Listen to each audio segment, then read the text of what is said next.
Komuna e Rahovesit ka të miratuar një PZHK në 2023, mirë po, kjo PZHK, ky dokument nuk i vlerëson kritere reale as për zhvillimin urban, as për zhvillimin ekonomik, sepse nuk e ka parapar që të kemi tokë ndërtimore. Zakonisht, prandaj kemi edhe në këtë rast ndërtime të cilat zakonisht bëhen në tokat bujqësore dhe jemi peng i një dokumenti i cili realisht në planin operativ pastaj kemi edhe ndërtimet pa leje, sidomos në tokat me komasacion. Qa do të bëjmë ne, deri me tani Komuna e Rahovesit nuk ka të miratuar hartën zonale, as VMN, vlerësimin strategjik të ndikimit në mjedis, dy dokumentet jashtëzakonisht të rëndësishme dhe të cilat e plotësojnë edhe funksionalizojnë PZHK-n edhe në planin operativ.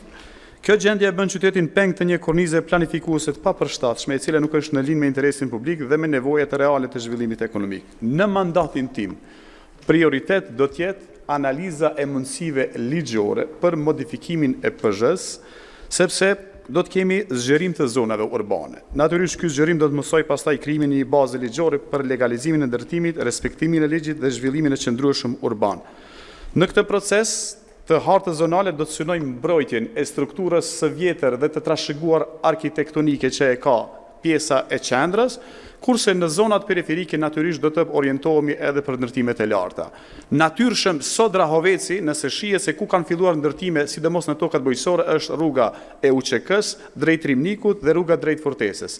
Çfarë duhet bëjmë ne? Duhet inicojmë edhe procedurat për modifikimin e PZH-s, natyrisht me një bashkëpunim të ngushtë me Ministrinë e Planifikimit Hapësinor, dhe do të kemi pastaj mundësi të ndërtojmë në mënyrë të ligjshme duke respektuar normat urbanistike, por në këtë mënyrë do ta bëjmë edhe një zhvillim edhe ekonomik edhe urban të komunës së Rahovecit dhe veçmas qytetin e Rahovecit. Arlea, keni kandidat për asambleë që janë ndërtues? Jo. As donator? Absolutisht jo.